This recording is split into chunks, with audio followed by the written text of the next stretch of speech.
नमस्ते बच्चों, क्या हालचाल, कैसे हैं आप लोग। उम्मीद करता हूं अच्छे होंगे।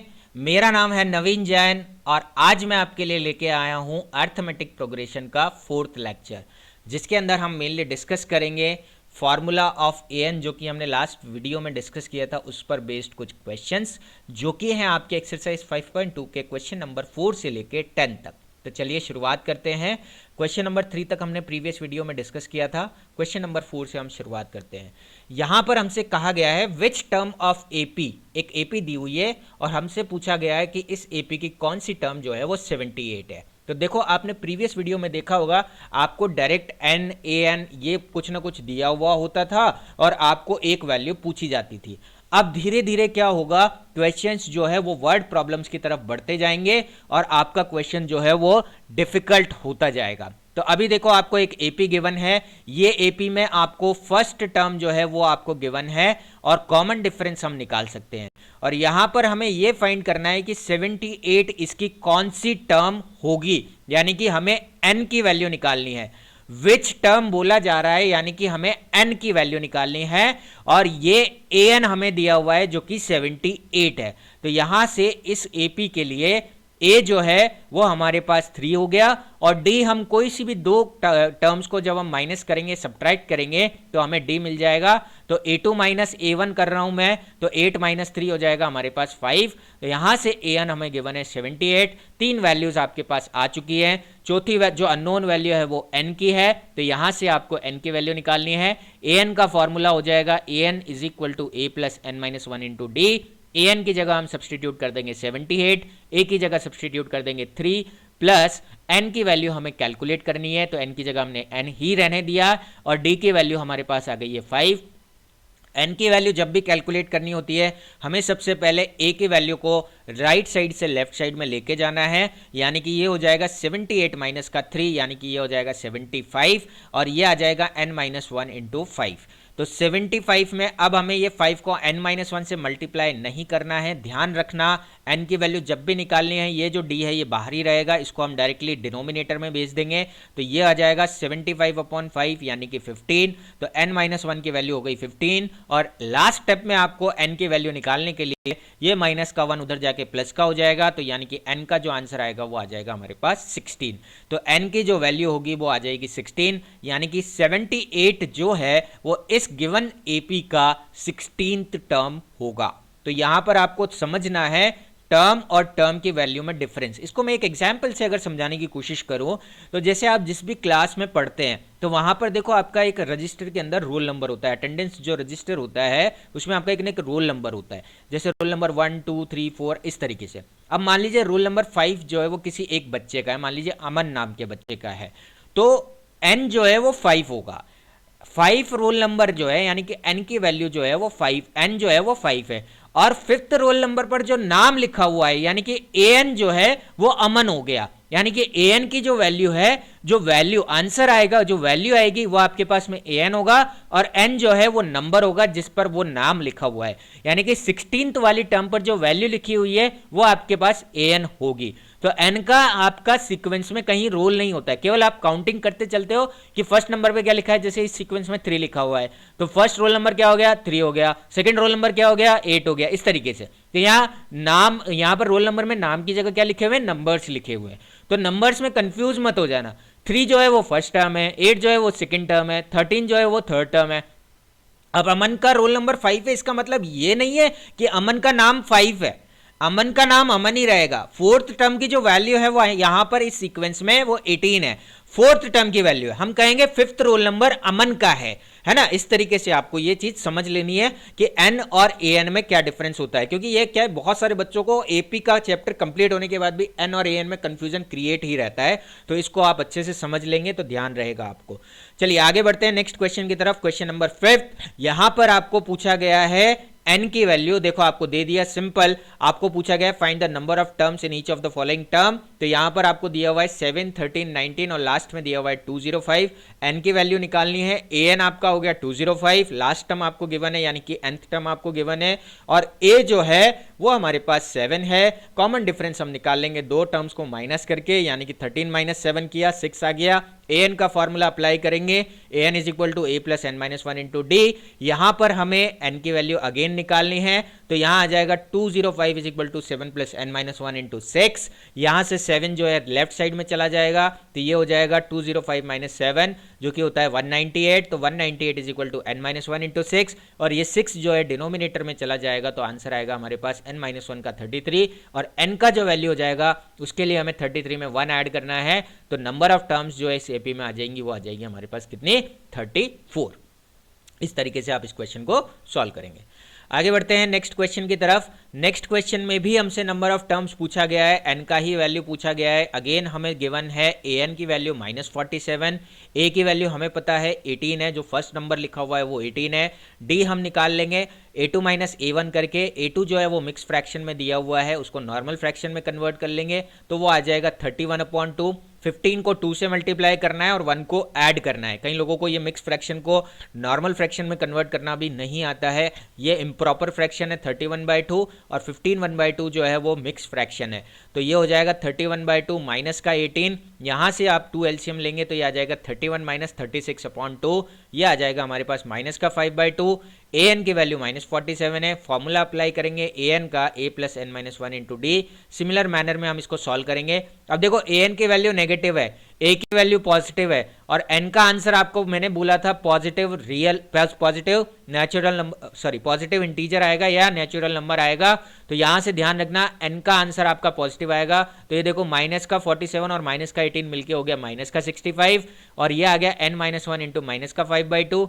अब ये माइनस का 5/2 उधर जाके रेसिप्रोकेट हो जाएगा, यानी कि ये हो जाएगा माइनस का 2/5। तो ये आ जाएगा माइनस का 2/5 से जब आप इसको मल्टीप्लाई करोगे तो ये देखो माइनस का 130 अपॉन माइनस का 5 हो जाएगा। न्यूमरेटर और डिनोमिनेटर का माइनस से माइनस कैंसिल आउट हो जाएगा, और आंसर आ जाएगा हमारे पास, ये आ जाएगा 26। तो n माइनस वन की वैल्यू आ गई 26, तो n का आंसर जो आएगा हमारे पास वो 27 आ जाएगा। तो यहां से हमें ये चीज ध्यान रखनी है, n हमेशा ही हमारे पास एक पॉजिटिव इंटीजर या एक नेचुरल नंबर ही आएगा। कोई भी नेगेटिव नंबर आ रहा है या फ्रैक्शन में आ रहा है तो वो पॉसिबल नहीं है। नेक्स्ट क्वेश्चन है, हमें चेक करना है whether -150 is a term of the AP 11 8 5, 2। इस तरीके से आपको एक एपी दी हुई है, और हमें यह चेक करना है कि -150 इस सीरीज का टर्म होगा या नहीं होगा। तो अगर ये टर्म होगा तो जैसे मैं आपको बार बार बोलता आ रहा हूं कि n की वैल्यू आपके पास में पॉजिटिव वैल्यू आनी चाहिए, इंटीजर आना चाहिए, पॉजिटिव इंटीजर या नेचुरल नंबर आना चाहिए। तो यहां अगर हमारे पास n की वैल्यू कैलकुलेट करने की कोशिश करते हैं, अगर n जो है वो पॉजिटिव इंटीजर आ गया तो ये एक टर्म होगा, अदरवाइज नहीं होगा। तो हमें क्या करना है कि -150 को चेक करना है कि कौन सा टर्म हो सकता है अगर होगा तो यहां हमें a पता है 11 है, d निकाल लेते हैं 8 माइनस 11 यानी कि माइनस का 3, और अब हम चेक करने की कोशिश करते हैं कि -150 इसका कौन सा टर्म है, यानी कि n की वैल्यू निकालने की कोशिश करते हैं। तो an हो गया माइनस का 150 इज इक्वल टू a की वैल्यू 11 है plus n minus one into D की वैल्यू माइनस का 3 है। ये माइनस का 11 उधर जाके माइनस हो जाए, प्लस का 11 उधर जाके माइनस का 11 हो जाएगा, तो ये आ जाएगा -161 is equal to n minus one into minus का 3। ये माइनस का 3 नीचे जाएगा तो ये आ जाएगा, डिवाइड करेंगे तो 53.6, पूरा पूरा तो डिवाइड नहीं होगा पर पॉइंट में आ गया। तो आप यहां से भी कह सकते हो कि ये जो है ये इसका टर्म नहीं होगा, क्योंकि अब n की वैल्यू जो है वो पॉइंट में आ जाएगी। तो यहां से n जो है, ये n की वैल्यू इंटीजर ही होनी चाहिए, पॉजिटिव इंटीजर या नेचुरल नंबर ही होना चाहिए। तो n जो है वो पॉइंट में यानी कि डेसिमल में नहीं आ सकता है, तो n is must be a natural number. So -150 जो है इसका टर्म नहीं है। अगर n नेचुरल नंबर नहीं आ रहा है तो इसका मतलब वो टर्म उस सीक्वेंस का टर्म नहीं होगा। आगे बढ़ते हैं नेक्स्ट क्वेश्चन की तरफ। अब थोड़ा सा वर्ड प्रॉब्लम आ गया है आपका। अब देखो मैंने आपको बताया था लास्ट वीडियो में भी, जब भी आपको टर्म दिया जाए तो आपको इक्वेशन बनानी आनी चाहिए। तो यहां से देखो आपको कहा गया है find the 31st term of AP, यानी कि हमें क्या फाइंड करना है, 31st टर्म को फाइंड करना है, यानी कि हमें A31 की वैल्यू निकालनी है। और कहा गया है आगे whose 11th term is 38। 11th term का मतलब हो गया A11 और A11 का मतलब हो गया A प्लस 10D। और साथ ही साथ हमसे कहा गया है इसका 16th टर्म जो है वो 73 है, और 16th टर्म का मतलब हो जाएगा A प्लस 15D। तो यहां से हम दो इक्वेशंस बनाएंगे, A11 हमें 38 दिया हुआ है, यानी कि A प्लस 10D की जो वैल्यू है वो 38 हो जाएगी। ये हमारी फर्स्ट इक्वेशन आ गई। और 16th टर्म यानी कि A प्लस 15D की जो वैल्यू है वो 73 गिवन है, ये हमारी सेकेंड इक्वेशन हो गई। अब इन दोनों इक्वेशन को सॉल्व करके हम सबसे पहले D निकालेंगे, उसके बाद A निकालेंगे। तो ये linear equation in two variable है, यहां से हम इन दोनों को एक दूसरे के नीचे लिख लेंगे ताकि हम इसको एलिमिनेशन मेथड से सॉल्व कर सकें। लास्ट वीडियो में भी आपने ऐसे क्वेश्चन सॉल्व किए हैं। यहां आने के बाद आपको कोई दिक्कत नहीं आनी चाहिए। ए से ए कैंसल आउट हो जाएगा साइन चेंज होने के बाद। 15D में से 10D माइनस होगा तो 5D आपके पास बचेगा, और 73 में से 38 माइनस होगा तो आपके पास बचेगा 35। तो D की जो वैल्यू आ जाएगी वो हमारे पास आ जाएगी 35/5 यानी कि 7। डी आ चुका है। ये डी की वैल्यू हम किसी एक इक्वेशन, मैं फर्स्ट इक्वेशन में सब्सटीट्यूट कर रहा हूं, तो यहां से मुझे ए मिल जाएगा। A plus 10 multiplied by 7 is equal to minus का 38, यानी कि ए की जो वैल्यू आ जाएगी वो आ जाएगी 38 माइनस का 70, जो कि आ जाएगा माइनस का 32। तो ए आ गया, डी आ गया। अब हमें जो टर्म निकालनी है, अब हम कुछ भी निकाल सकते हैं, जो पूछा जाए वो अब आप निकाल सकते हो।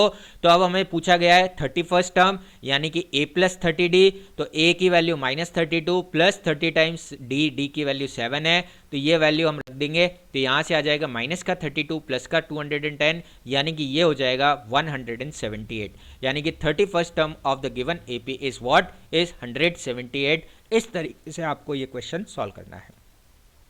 आगे बढ़ते हैं नेक्स्ट क्वेश्चन की तरफ। An AP consist of 50 terms, एक एपी है जिसमें 50 टर्म है, of which third term is 12। तो यहां से हमें क्या फाइंड करना है, हमें फाइंड करना है 29th टर्म। थर्ड टर्म हमें गिवन है और लास्ट टर्म हमें गिवन है। थर्ड टर्म का मतलब हो गया A3 हमें गिवन है 12, जो कि हो जाएगा A plus 2D, first equation वहां से बन जाएगी। और लास्ट टर्म गिवन है, लास्ट टर्म का मतलब हो गया 50 टर्म इस सीरीज में थी, तो लास्ट टर्म का मतलब हो गया A50। तो देखो एक क्लास में जैसे मान लो 50 बच्चे हैं, तो लास्ट वाले बच्चे का क्या रोल नंबर होगा, ऑब्वियसली 50 होगा। अगर मान लो एक क्लास में 50 बच्चे हैं और आपसे पूछा जाए बेटा लास्ट वाले उसका रोल नंबर क्या होगा बच्चे का, तो लास्ट वाले का क्या रोल नंबर होगा, 50 होगा। तो वैसे ही यहां पर कहा गया है कि एक एपी में 50 टर्म्स हैं और लास्ट टर्म जो है वो 106 है, तो ऑब्वियसली लास्ट वाली टर्म कौन सी हो जाएगी, 50th टर्म हो जाएगी, जिसका इक्वेशन बन जाएगा A प्लस 49D। तो यानी कि A3 यानी कि 12 दिया हुआ है, यानी कि A प्लस 2D आपके पास 12 हो गया फर्स्ट इक्वेशन, और A50 दिया हुआ है यानी कि A प्लस 49D 106 हो गया। दोनों इक्वेशन को हम सब्सटीट्यूशन मेथड से सॉल्व कर लेंगे। ये ऐसे क्वेश्चन अब आप कई बार सॉल्व कर चुके हैं। ए से कैंसिल आउट हो जाएगा, 49 में से 2 सब्ट्रैक्ट होगा तो 47 बचेगा, और 106 में से 12 सब्ट्रैक्ट होगा तो 94 बचेगा। 47 एक प्राइम नंबर है, 47 को आप मल्टीप्लाई करके देख लीजिए 94 आ रहा है कि नहीं आ रहा है, तो डी जो है वो 2 आ जाएगा। अगर 94 आ रहा होगा तो कट जाएगा, नहीं आ रहा होगा तो फ्रैक्शन में आपका आंसर आ जाएगा। तो डी की वैल्यू यहाँ पर इस केस में 94/47 जो है वो 2 टाइम्स कट हो जाएगा 47 से 94, तो डी की वैल्यू 2 आ जाएगी। ये डी की वैल्यू हम फर्स्ट इक्वेशन में सब्सटीट्यूट करेंगे और ए की वैल्यू निकाल लेंगे, तो ए का आंसर जो आएगा हमारे पास वो 8 आ जाएगा। अब यहां से हमारे पास ए आ गया, डी आ गया। अब हमें जो टर्म पूछी गई थी, जैसे कि इस क्वेश्चन में हमें से 29th टर्म पूछी गई है, तो वो हम निकाल लेंगे, जो कि होगा A प्लस 28D के इक्वल। ए की वैल्यू हमारे पास 8 है, प्लस 28 टाइम्स 2 रख देंगे, तो ये डी की वैल्यू रख देंगे 2, तो यहां से हमारे पास 29 टर्म का जो आंसर आएगा वो आ जाएगा 64, यानी कि इस एपी का 29 टर्म जो होगा वो 64 होगा। तो अब आपको समझ में आने लग गया होगा कि धीरे धीरे वर्ड प्रॉब्लम्स बनती जाएंगी और इस तरीके से आपको ये वर्ड प्रॉब्लम्स सॉल्व करनी है। तो यहाँ पर अब नेक्स्ट क्वेश्चन में हमसे कहा गया है, if the third and 9th term of an AP, third term given है, 9th टर्म गिवन है, और हमसे पूछा गया है कौन सी टर्म इसका जीरो होगा। तो अभी हमें सबसे पहले यहाँ पर हमें ये निकालना है कि ये जीरो जो है कौन सा टर्म होगा, यानी कि n का वैल्यू निकालना है, और उसके लिए हमें इन्फॉर्मेशन दिया हुआ है थर्ड टर्म और 9th टर्म जो है वो इसका 4 और -8 है। तो A3 हमें गिवन है 4, A9 हमें गिवन है -8। A3 की वैल्यू निकालने के, A3 का जो वैल्यू होगा वो A प्लस 2D होगा, यानी कि फर्स्ट इक्वेशन हो गया हमारे पास A plus 2D is equal to 4, और 9th टर्म यानी कि A प्लस 8D जो हो गया वो हमारे पास -8 हो गया। अगेन हमारे पास दो इक्वेशंस आ चुकी है, तो यहाँ से हम ए की वैल्यू निकालने के लिए दोनों इक्वेशंस को हम एक दूसरे के नीचे रख देते हैं। तो A plus 8D is equal to -8, और second equation A plus 2D is equal to 4। Sign change किया, A से A कैंसिल आउट हो जाएगा, 8D माइनस 2D 6D हो जाएगा, और -8 और -4 -12 हो जाएगा। तो यहाँ से D की जो वैल्यू आएगी वो हमारे पास -2 आएगी। इस वैल्यू को हम सब्सटीट्यूट करेंगे फर्स्ट इक्वेशन में, तो यहाँ से आ जाएगा a का वैल्यू हमारे पास, a का वैल्यू जो आ जाएगा वो हमारे पास आ जाएगा 8। ये माइनस का 4 उधर जाके प्लस का 4 हो जाएगा, इसको आप गलती से -4 मत लिख देना, ये 4 + 4 हो जाएगा टोटल 8, क्योंकि देखो इधर भी 4 है उधर भी 4 है, तो जनरली बच्चे गलती कर देते हैं, तो यहाँ गलती नहीं करनी है, यहाँ पर हो जाएगा 4 + 4 8। अब हमें a पता है, d पता है, और हमें निकालना है n की वैल्यू, और an की वैल्यू हमें पता है। हमसे पूछा गया है विच टर्म, तो कहां से पहचाना हमने कि हमें n निकालना है, विच टर्म। विच टर्म बोला जाए, हाउ मेनी टर्म्स बोला जाए, यानी कि इन सब का मतलब होता है n की वैल्यू हमें निकालनी है। Which term of AP is 0, तो जैसे आप अगर क्लास वाला एग्जाम्पल लेके चलो तो आपसे पूछा जाएगा कि इस बच्चे का कौन सा रोल नंबर है, नाम बोल दिया जाएगा कि बोला प्रतीक का कौन सा रोल नंबर है, तो प्रतीक का रोल नंबर आपको फाइंड करना है, यानी कि n की वैल्यू फाइंड आउट करनी है। तो अब यहां से देखो n की वैल्यू हमें गिवन है जो कि 0 है, तो 0 = a की वैल्यू हमने निकाल ली 8 हो गया, n की वैल्यू हमें फाइंड करनी है, d की वैल्यू -2 है, ये 8 उधर जाएगा तो माइनस का 8 हो जाएगा, n - 1 × -2, -2 अंदर मल्टीप्लाई नहीं करना है, इसको डायरेक्ट हम डिवाइड में लेके जाएंगे, डिवाइड करेंगे तो आएगा 4, माइनस से माइनस कैंसिल आउट हो जाएगा, 8/2 4 हो जाएगा, तो 4 की वैल्यू आ गई n - 1 के इक्वल, यानी कि n आ गया हमारे पास 5 के इक्वल। तो यानी कि फिफ्थ टर्म जो है वो इस AP की क्या है, 0 है। इस तरीके से आप इस क्वेश्चन को सॉल्व करेंगे। नेक्स्ट क्वेश्चन है हमारा, the 17th term of an AP exceeds its 10th term by 7, find the common difference. इस केस में हमें केवल कॉमन डिफरेंस ही निकालना है, तो यानी कि हमें d की वैल्यू ही निकालनी है, और AP के लिए कहा गया है हमसे 17th term of an AP, यानी कि A17 जो है एक्सीड का मतलब हो गया अब आपका इज इक्वल टू आ गया। देखो अब इस वर्ड प्रॉब्लम को जब आपको इक्वेशन में कन्वर्ट करना है तो कैसे आपको इसको कन्वर्ट करना है। बाय चांस अगर आपको इंग्लिश में समझ में नहीं आता है तो आप इसका हिंदी वर्जन भी देख सकते हो, क्योंकि एग्जाम में जो है आपका हिंदी और इंग्लिश दोनों ही आएगा, और वैसे हम इसका हिंदी में कन्वर्ट करने की कोशिश करते हैं। तो देखो क्या कहा गया है कि the 17th term of an AP exceeds its 10th term by 7, यानी कि जो 17th टर्म है AP का वो 10th टर्म से 7 ज्यादा है जहां आ गया वहां इज इक्वल टू हो जाएगा, यानी कि A17 जो है वो इज इक्वल टू है एक्सीड का मतलब होता है प्लस, तो 10th टर्म से कितना ज्यादा है, 7 ज्यादा है, यानी कि A10 + 7।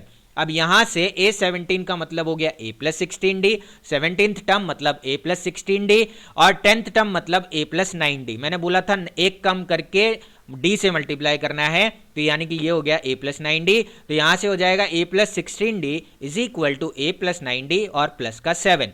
अब A से A कैंसल आउट हो जाएगा और 16D और 9D आपस में सब्ट्रैक्ट हो जाएंगे, लाइक टर्म्स को हम एक तरफ ले लेंगे, तो ये आ जाएगा 16D - 9D is equal to 7 के इक्वल। 16D में से 9D सब्ट्रैक्ट होगा तो बचेगा 7D, तो 7D 7 के इक्वल है, तो D की जो वैल्यू आएगी वो आ जाएगी हमारे पास 7/7 यानी कि 1। तो कॉमन डिफरेंस जो इस AP का होगा वो 1 होगा। फर्स्ट टर्म हम नहीं निकाल सकते हैं क्योंकि हमें और कोई इन्फॉर्मेशन नहीं गिवन है, इसीलिए इस क्वेश्चन में आपसे फर्स्ट टर्म के बारे में पूछा भी नहीं है। आई होप आपको ये सारे क्वेश्चंस जो थे ये अच्छे से समझ में आ गए होंगे।